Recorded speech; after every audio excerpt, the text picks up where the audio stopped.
I call the 2401st meeting of the Milwaukie City Council to order. This meeting is being held in person at City Hall and by video conference. The public may participate in this meeting by coming to City Hall or joining the Zoom webinar. The meeting is being broadcast live on the city's YouTube channel and Comcast channel 30 in the city limits. There will be opportunities for the public to speak during this meeting. If you would like to address council, you may come to the City Hall or participate via Zoom.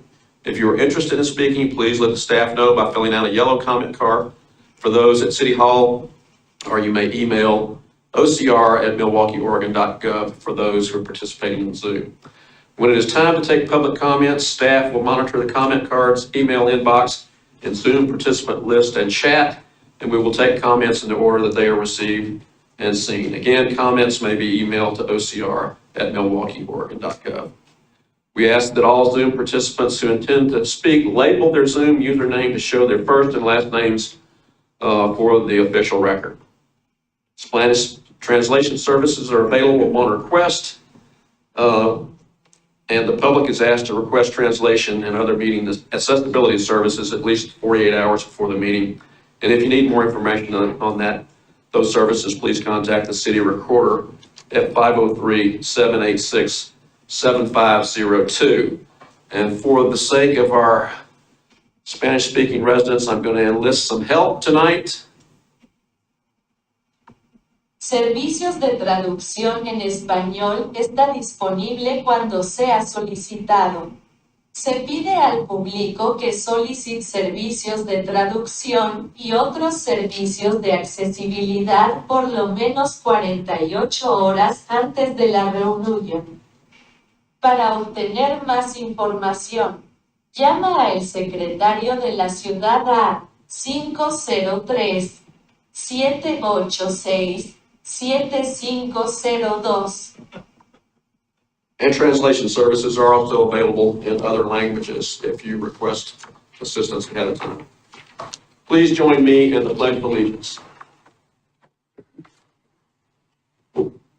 I pledge allegiance to the flag of the United States of America, to the republic for which it stands, one nation, under God, indivisible, with liberty and justice for all.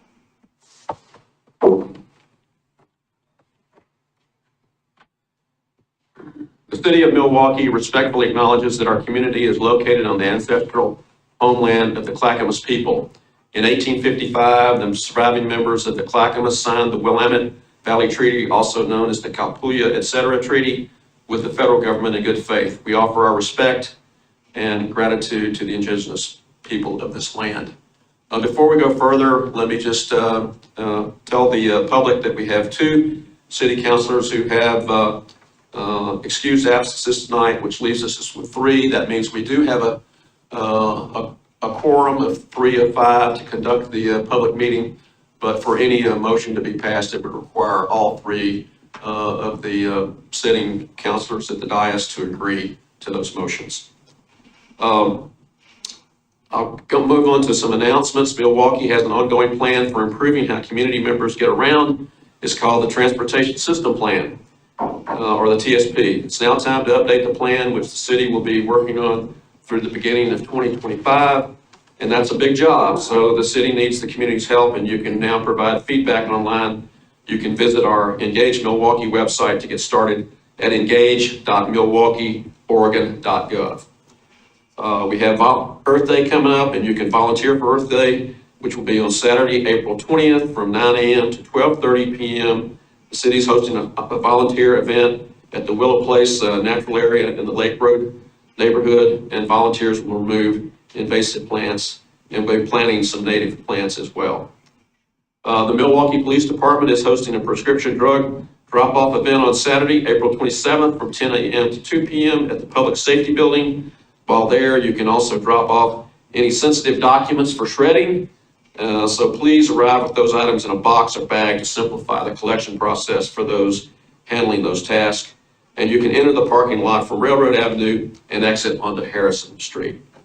Would urge you to save the date for the first Milwaukie Farmers Market of the season on Sunday, May 5th from 9:30 a.m. to 2 p.m. This is always a big kickoff event for the market. It's located in the parking lot at Harrison Street and Main Street in downtown Milwaukee. You can learn more about the market at MilwaukeeFarmersMarket.com.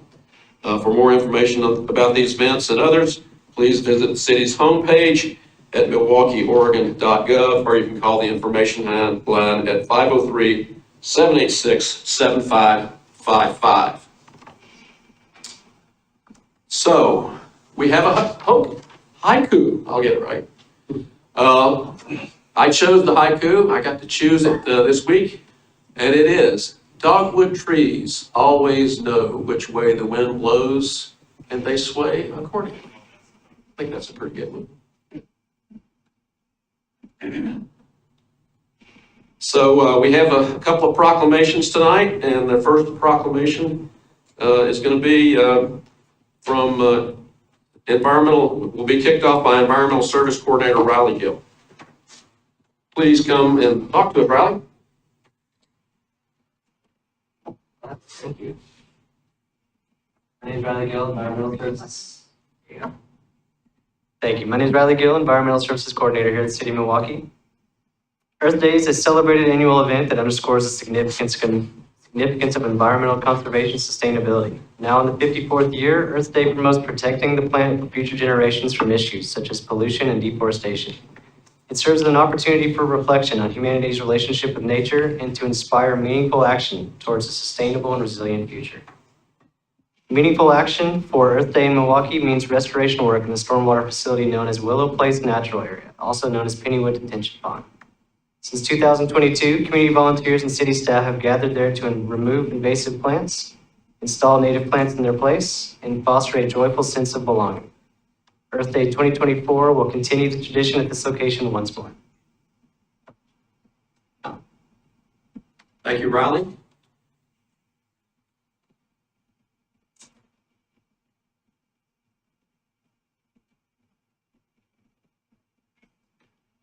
So I'll read the proclamation. Whereas the people of this city, the Dogwood City of the West, are proud to reside amid the natural beauty of the Pacific Northwest and the state of Oregon, and all the trees, plants, waterways, and wildlife encompassed in this region that give character and life to the landscape. And whereas the first Earth Day was proclaimed on April 22nd, 1970, and its annual observance has encouraged the conservation, protection, and appreciation of our planet's ecosystem and natural resources through environmental volunteerism, climate action, and whereas the Milwaukee community has embraced carbon and sustainability goals in the face of climate change, the most pressing threat for our planet, and whereas the city of Milwaukee has adopted a climate action plan, urban forest management plan, and comprehensive plan that includes strategies and policies that will enable our city to conserve natural resources, promote a healthy urban forest, encourage sustainable behaviors, and improve community environmental resiliency, and whereas the city of Milwaukee declared a climate emergency on January 21, 2020, and called for the acceleration of the climate goals established in the Climate Action Plan to address the urgency of the climate crisis and call on community members to take part in climate action in their own homes, businesses, and communities. Whereas education, partnerships, and community actions for restoring and protecting our ecosystems, climate, and planet are promoted and honored by all Milwaukee residents, as is the shared desire for a resilient community, environmental justice, and access to nature for all community members. And whereas the city of Milwaukee proudly recognizes all who protect and preserve the environment and climate through participation in Earth Day activities by taking a proactive role in the protection of our community's precious natural resources. Now, therefore, I, Robert Massey, speaking for Lisa Beatty, Mayor of the City of Milwaukee, a municipal corporation in the County of Clackamas in the state of Oregon, do hereby proclaim April 20th, 2024 to be Earth Day in the Dogwood City of the West. In witness hereof, with the consent of the City Council of the City of Milwaukee, I have here to set my hand on this 16th day of April 2024.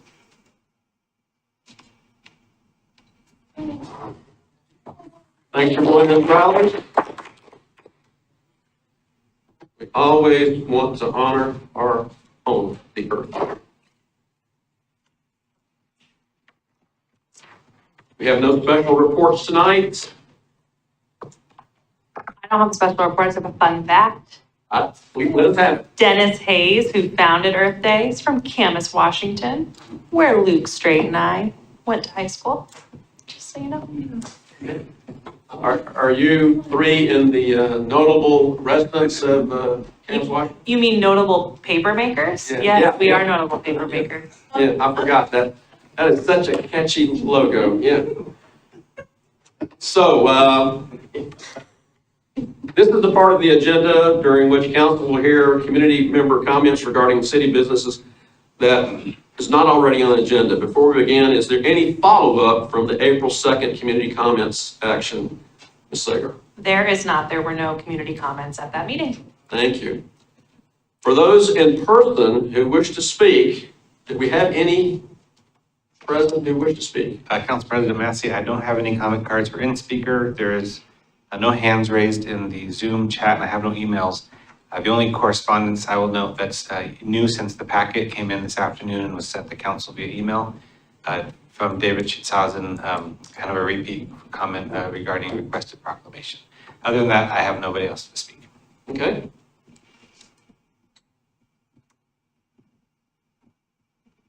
So I will dismiss with the instructions about public comments, since we don't seem to have any at this point. Tonight's consent agenda includes minutes of the City Council of March 10th, March 12th, special session, study session, and March 19th work session, and March 19th regular session. There was a resolution that was removed from the consent agenda earlier, and it's been rescheduled for May 7th. And that was for the youth board and committee member appointments. There is also a resolution acting as the local contract review board authorizing the increase in the project authorization for construction services for the public safety building seismic retrofit project, and a resolution authorizing an IGA for Metro's local share program for the neighborhood park construction. There was also a resolution granting an exemption from property taxes under the Oregon Revised Statute 307.40 and .548 for any qualifying nonprofit low-income housing projects in the state. And there was an Oregon Liquor and Cannabis Commission application for Bob's Red Mill on International Way for limited on-premise sales. Does any member of the council wish to remove a consent agenda item? Hearing no desire to remove a consent agenda item, I will entertain a motion that the consent agenda be approved as amended with the removal of the youth board item.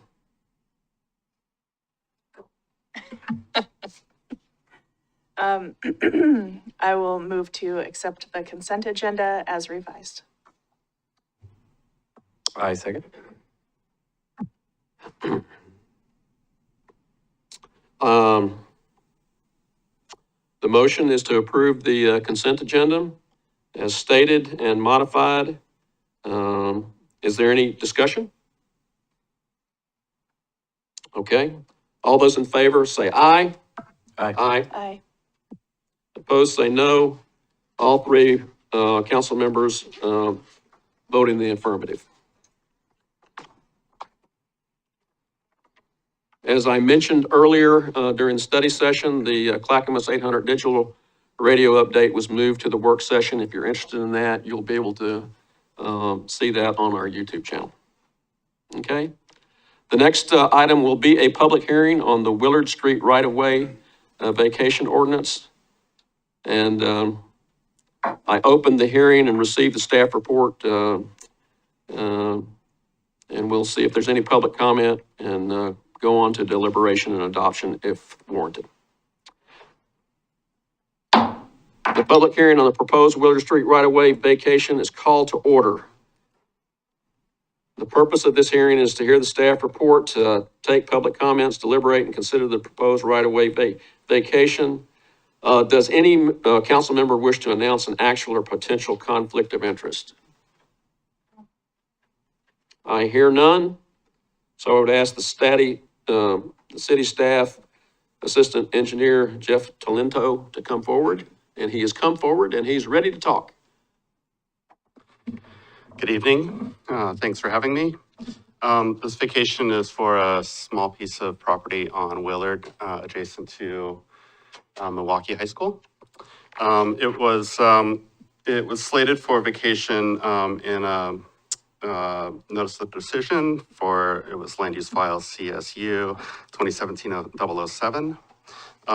There were a number of different vacations and right-of-way dedications that were included in that notice of decision. And those were largely taken care of in a city council meeting in a hearing just like this in December 5th. This was a piece that was missed, so I'm back here today to hear the vacation of this piece of property. The property is shown in the council packet. There's some legal descriptions and a figure in there, as well as a printout just from Google Maps that shows in red where the property exists. So I can answer any questions if anyone has any questions, but that's the general vacation here. So let me ask again, have we received any additional correspondence on the topic? Council President Massey, no correspondence to my knowledge has been received on this topic. Okay.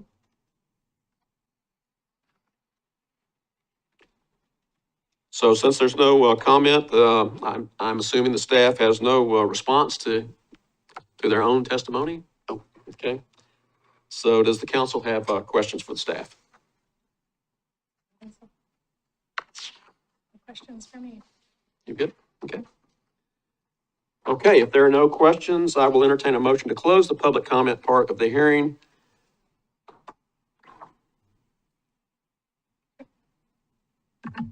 I thought we were alternating.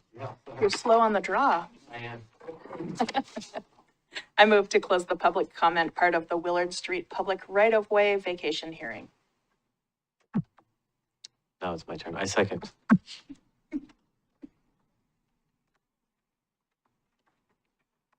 Okay, the motion is to vacate the Willard property as discussed by the city staff. So all those in favor, please say aye. Aye. Aye. Aye. Opposed, say no. The public comment part of the hearing is closed.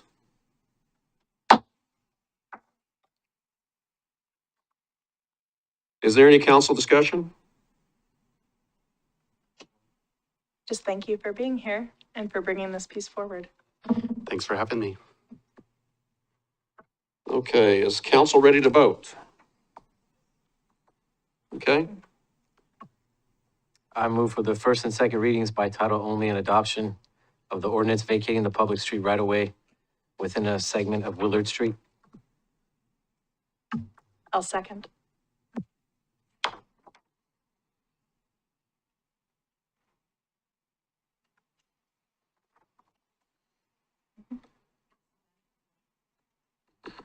trying to find the motion.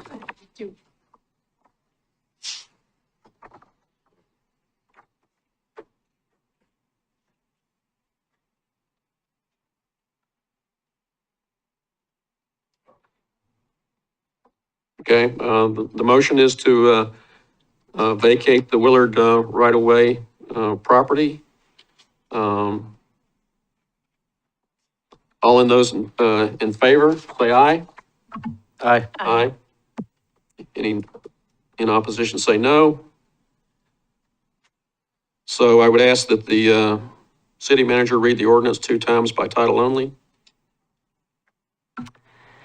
An ordinance of the City of Milwaukie, Oregon, vacating the public street right-of-way within a segment of Willard Street. And again, an ordinance of the City of Milwaukie, Oregon, vacating the public street right-of-way within a segment of Willard Street. I ask the city recorder to poll the council. Councilor Savendord, Aye. Councilor Kasserbody, Aye. Council President Massey. Aye. Motion carried 3-0, ordinance 2241. Thank you, council. Thank you.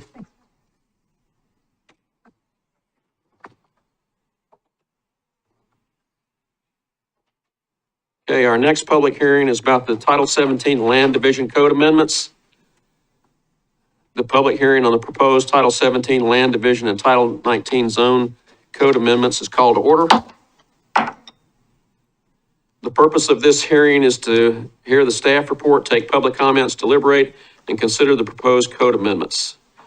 Does any council member wish to announce an actual or potential conflict of interest? I hear none, so I would ask that Senior Planner Vera Colias present the staff report. Good evening, everyone. Get the PowerPoint.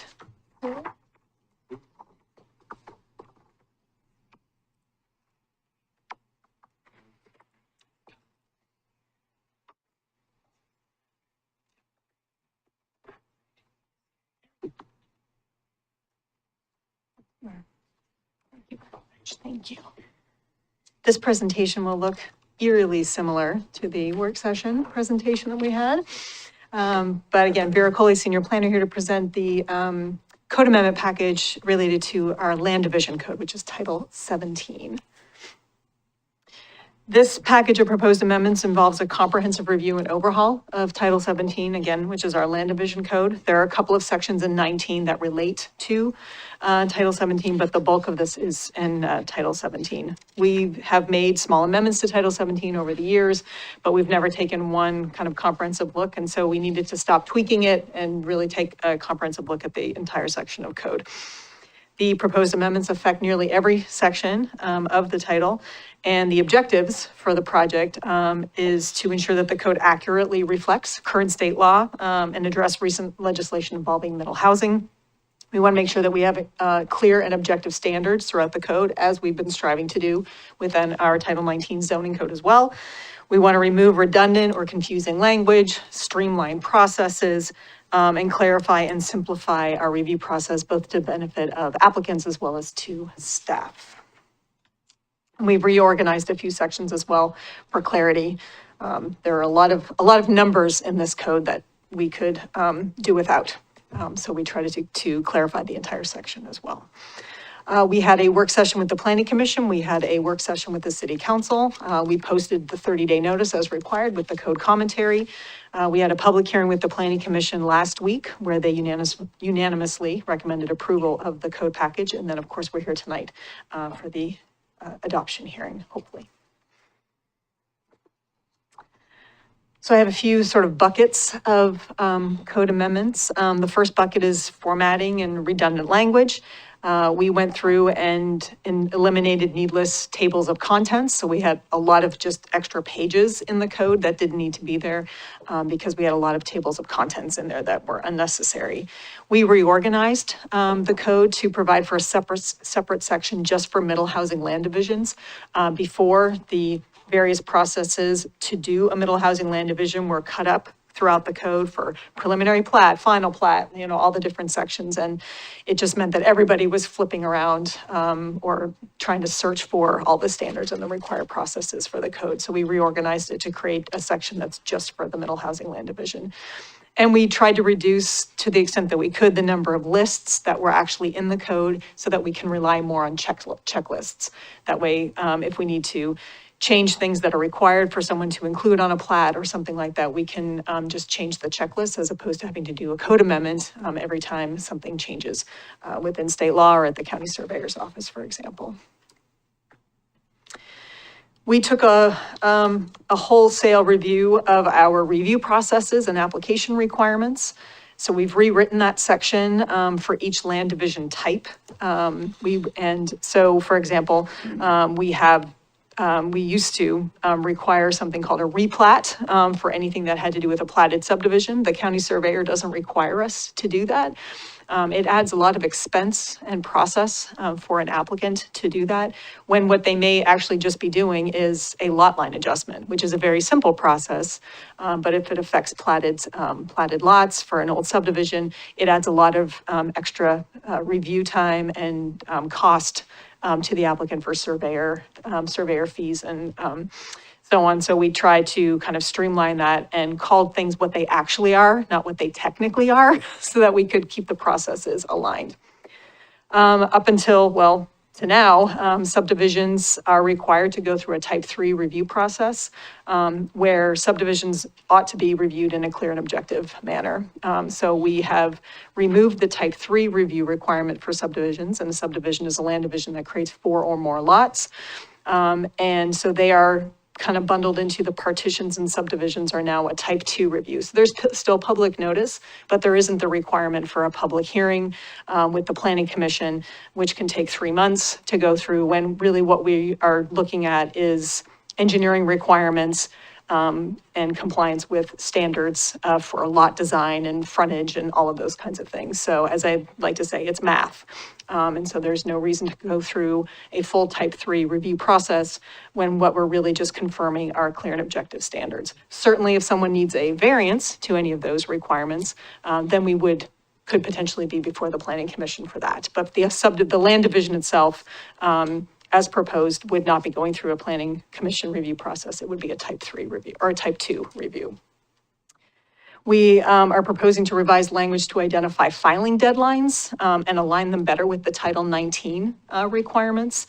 Some of our filing deadlines can be at times in conflict with county surveyor review timelines as well, because we rely on the county surveyor to review plats. And so if our partitions could inadvertently be denied or expired based on a county surveyor timeline that doesn't align with ours. So we try to be conscious of that and sensitive to other agency timelines, so that things will still need to go through the review process. We still won't issue building permits, certainly, until a final plat is recorded. But we wanted to be conscious of other agency timelines when we were doing this work. And that tied to that is language related to extensions for land division applications if necessary, again, to make sure that they are consistent with other types of land use applications. We have added, or we're proposing to add, some new language. The first part is language related to tracts and easements that might be found in a land division, in a partition, potentially in middle housing land division as well. We wanted to define tracts and easements, make sure that the code recognized that tracts and easements can occur within a land division process. We wanted to identify management responsibilities for those tracts and easements.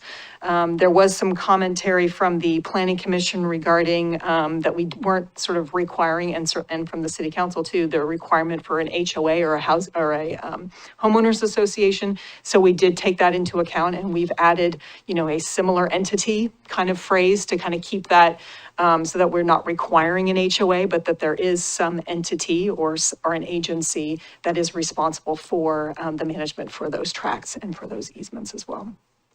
And then we did want to explore some of our larger lots and how we could ensure that a larger parcel that was partitioned, that would have a large area of leftover land, kind of as part of the partition, how we make sure that we are still in compliance with our minimum density standards for housing.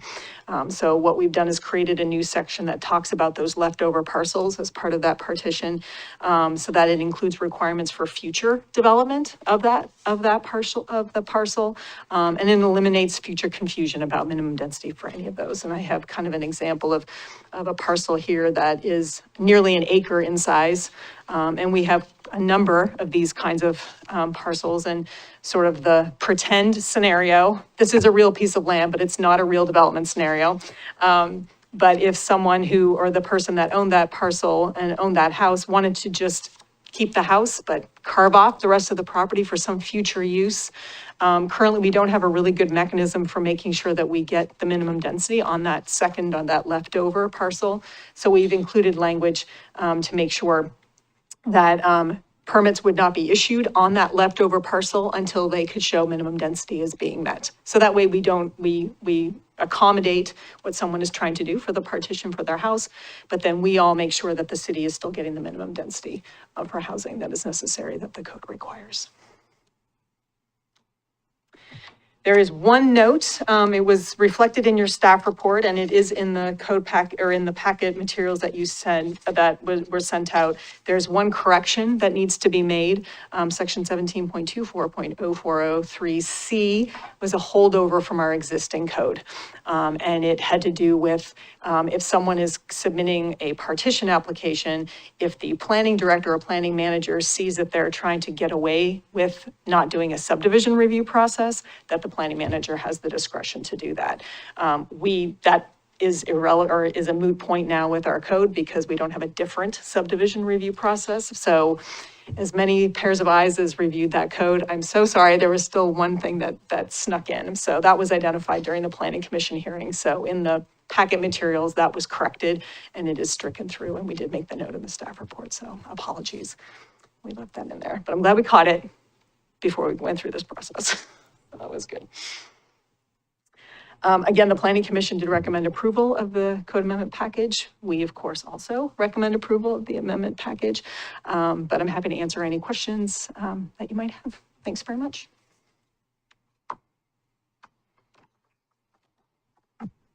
So before we get to questions for the planners, have we received any additional correspondence on the topic? We received no correspondence on this issue. Okay. And there's no one in the audience who wishes to comment on the code amendments, I don't believe, because there's two city staffers here. And there's no one on Zoom either. Okay, no one on Zoom. Okay.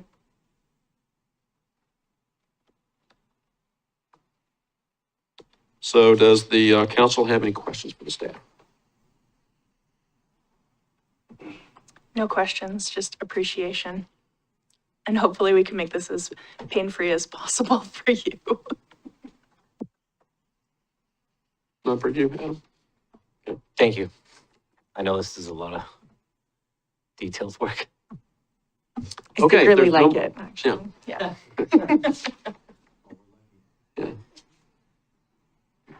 If there are no questions or comments, I'll entertain a motion to close the public comment part of the hearing.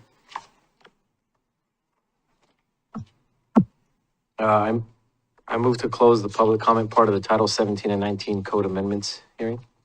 A second.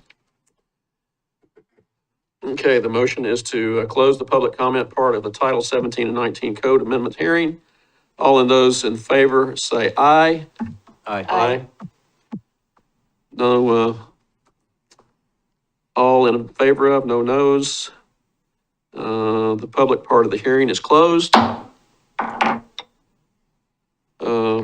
Is there any council discussion on the proposal? Nope, still appreciative. Piling on, okay. Is the council ready to vote? I move for the first and second readings by title only and adoption of the ordinance amending municipal code Title 17 Land Division and Title 19 Zoning to making changes of select sections for the purposes of clarification and improved effectiveness. File number ZA-2023-006. Second. Okay, the motion is to accept municipal codes Title 17 Land Division and Title 19 Zoning. All those in favor, say aye. Aye. Aye. Aye. The ayes are 3. I'll ask the city manager to read the ordinance 2 times by title only. An ordinance of the City of Milwaukie, Oregon, amending municipal code Title 17 Land Division and Title 19 Zoning to make changes to select sections for the purpose of clarification and improved effectiveness. File number ZA 2023-006. And again, an ordinance of the City of Milwaukie, Oregon, amending municipal code Title 17 Land Division and Title 19 Zoning to make changes to select sections for the purpose of clarification and improved effectiveness. File number ZA 2023-006. And I'll ask the city recorder to poll the council. Counselor Stavengerd, Aye. Counselor Kasrabadi, Aye. Council President Massey. Aye. Motion carried 3-0, ordinance 2242. Thanks very much. Thank you. We appreciate all your hard work. So I would ask the council at this point if there's any reports on any of their regional meetings, additional duties.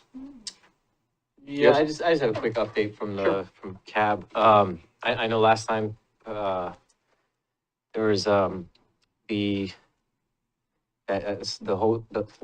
sober housing development that was gonna go in for, Do Good.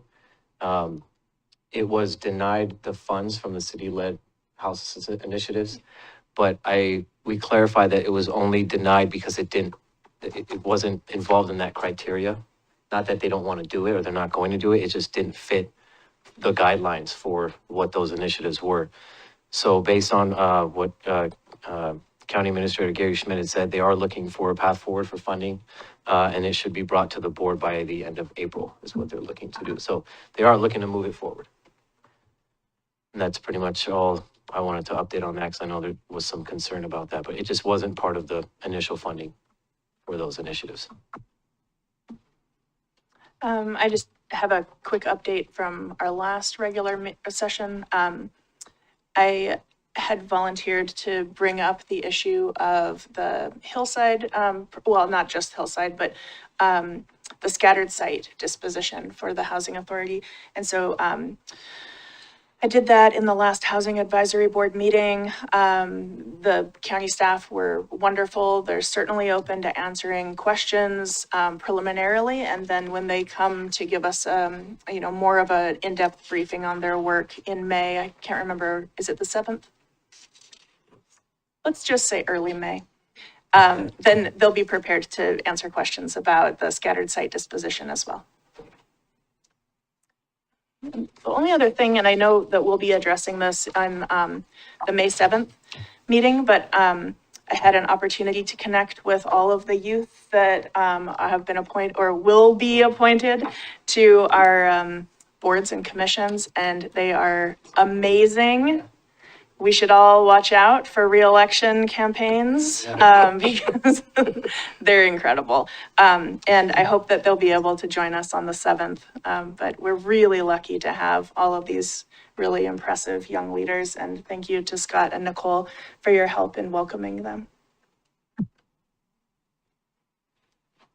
Well, I look forward to them joining us. Yeah. Okay, that'll be fun. Okay. I don't think there's any more reports, so I will entertain a motion to adjourn. I'll move to adjourn. I second. Geez, really? It's daylight. There is a motion to adjourn. All those in favor, say aye. Aye. Aye. The meeting is adjourned.